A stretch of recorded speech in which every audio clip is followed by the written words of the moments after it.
Greetings, Chief Cook here with another edition of On the Job. Today we're going to cover all the events that happened over the past month. Also want to give you details on how you can delve into our annual report that I'm going to be presenting this week. The first presentation is Tuesday night at City Council, and then I'm also presenting Thursday night at the Crime Control and Prevention District meeting. Both of these meetings are open to the public, and certainly would appreciate anybody that wants to come and attend to hear the in-person presentation. We'll also queue up some videos to really showcase what the team has accomplished over the past year and where we stand on crime trends in 2023. So let's kick this episode off with what's been going on over the past 30 days or so. Officer Wesley Gregory was able to meet the man that he saved while on a recent call when he had to perform CPR. MedStar took the time to recognize Officer Gregory and present him with an award. I was also able to invite this family to our council meeting in February and provide a formal life-saving award to Officer Gregory. Here's a little news story that ran. Cardiac arrest survivor got to meet and thank the men and women who helped save his life in December. On December 9th, Howard Hinckley was with family at home in White Settlement when he became unresponsive. His family called paramedics. He was taken to the hospital. Well, today, he met the people who saved him. They told him 9 out of 10 cardiac arrest patients do not survive, so he was very lucky. He says he's honored to be standing beside them today to thank them. To be able to come here today and meet them, I mean, you know, that's like meeting your role model. You know, as you look up to them, you say, hey, I appreciate every one of y'all and everything that you did for me. According to the American Heart Association, giving CPR to somebody suffering from cardiac arrest can double or triple the chance for survival. At the same council meeting, Officers Haley Buck and Samuel Brown also received life-saving awards for a call that they responded to where they placed a tourniquet on a shooting victim's leg to save his life. All around, just great work happening across town. We met with the White Settlement Independent School District to review a portion of the recent report that was released concerning the horrific school shooting in Uvalde. The meeting was great, included the leadership team from WSISD, and rest assured, we definitely have a robust plan and we're in lockstep with the school district should the unthinkable ever happen in our community. The City Council and Corporal Laura Gonzalez were on hand also to receive the official National Night Out Award from the National Association of Town Watch. You know, what an amazing event we had last October. We're already gearing up for this year to host an even bigger party at Veterans Park. Congratulations. One of the recognitions that we were recently awarded, which I'm most proud of, named the City of White Settlement Police Department as a certified We Hire Vets employer. You know, this honorable distinction was received from the Texas Workforce Commission and the Texas Veterans Commission. Many of our employees are veterans, including myself, and so I'm extremely proud of the team's effort for doing what they needed to do to get our agency certified and recognized. Congratulations are in order for Officer Samuel Brown, who received his intermediate peace officer license from the state of Texas. This means that he completed all of his required courses and made sure that he had the time and grade to apply to receive this distinction. Congratulations, Officer Brown. I had the honor and privilege to represent the Texas Police Chiefs Association Foundation at a recent council meeting in Richland Hills and present their team with their reaccreditation certificate and plaque. Congratulations, Chief Kim Sylvester and all of your entire team and your community. What a great honor.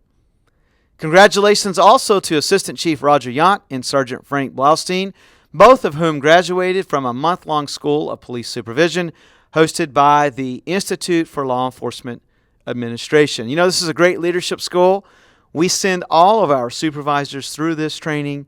Great job by both of you. Assistant Chief Roger Yount was also elected as the class president and did a great job at the graduation speech. And last but certainly not least, congratulations are also in order for Officer Amina Alvarado, who completed her field training. This means that she is now on her own. She's assigned to Sergeant Banner shift on midnights. We know that Amina will do great things for our department and community. So again, super proud of you to get to this point in your career. We've also increased traffic enforcement details around the city and on the Naval Air Station Joint Reserve Base. Help us out, do your part. Make sure you're watching your speed, especially in the school zones and residential streets. You'll see additional officers out and about conducting traffic enforcement as we try to deter some of this reckless driving behavior. This also includes the highway system around our city. On the topic of traffic safety, impaired driving continues to be a focus for us. We've made 6 arrests over the past week or so. If someone's intoxicated or impaired, they will go to jail. We've talked a lot about it. We've tried to educate the community, but we just cannot risk someone having serious injury or death in our community. And so again, make sure you got a good plan. Utilize ride share services that are app-based if you know you're going to go out and be drinking. The big media story of February was a case from 2016 where we profiled a suspect on America's Most Wanted. If you missed it, you can still catch the full show on our YouTube channel, or you can go directly to AMW's website. Hopefully we'll get the tip that we need to bring justice to this victim.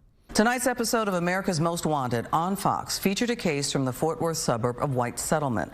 A man wanted for a 2016 stabbing remains on the run. Fox 4's David Santandri spoke to the White Settlement police chief and joins us from the police department. David. Yeah, initially police believe that the stabber fled to Mexico, but right now they believe there's a chance he might be back here in North Texas. Blood on the front of the house. In the early morning hours of November 20th, 2016, White Settlement Police Department says Gloria Sanchez was home with her then-boyfriend, Cesar Colleen, when Colleen became hostile because she refused to have sex with him.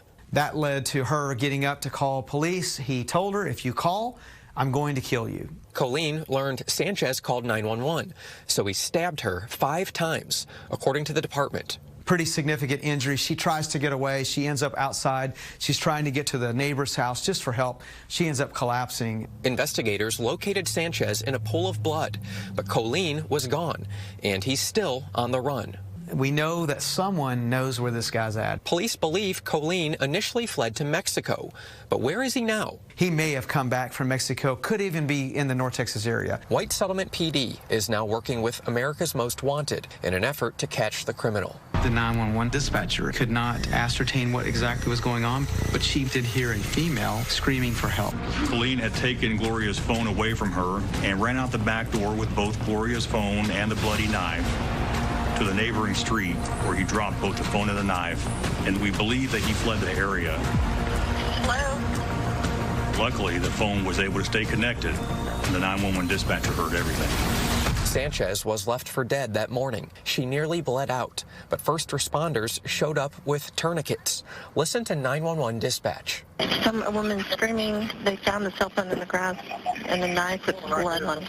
It gets worse. Police believe Colleen thought Sanchez was dead, but after Colleen learned of her recovery, he allegedly sent 2 hitmen with guns to her new residence to kill her. Her daughter was there. They were looking for her. Her daughter kind of played it real cool and said, hey, she's not here. Today, Sanchez is alive and well. She lives a very private life. And while her life is private, investigators want everyone to know her story and to see the face of the man they're trying to capture for her stabbing. She's not going to be intimidated. She's going to continue living her life, but absolutely she wants justice. Police say Cesar Colleen has relatives in the Grand Prairie area, so if he is back in North Texas, they say Grand Prairie is one area to keep an eye out for. If anyone has any information on his whereabouts, you're asked to call 911. Clarice, back to you. David Santandri live at the White Settlement Police Department. David, thank you. On the crime-fighting front, officers continue to do a great job. I wish I had all the time in the world to profile all the great arrests and policing that's occurring. But go back through our social media feeds, look at our Facebook, Twitter, Instagram, and you can check out the photos, videos, and the stories, and really look at the excellent work being accomplished. Great job by the patrol and criminal investigations team. Okay, as I prepare to end today, I also want to remind you again that our annual report is going to council on Tuesday. This means that we're going to put up a social media post with a link to the annual report. We put a lot of work into it. It's almost 100 pages long because there was just so many things that occurred in 2023 that really warrant your attention and showcase what we've done with the tax dollars entrusted into us. That's the purpose of this annual report, is to tell our story. And so again, you can also, if you're interested in doing a deep dive into the annual report, That's going to be the topic of our podcast this month. So head on over to the WSPD briefing room. That'll be up by the end of the week. And we're going to talk a lot about the contents that's included in the report. And that's a wrap, folks. I hope all of you have a great spring break. I know the kids are about to be out of school. Even myself and my family, we're going to be out for a week or so that I can disconnect, re-energize with the family. Something that all of us really need to do from time to time. I hope you have a great month, and we hope to see you at our next community event. God bless our community, and God bless each and every one of you.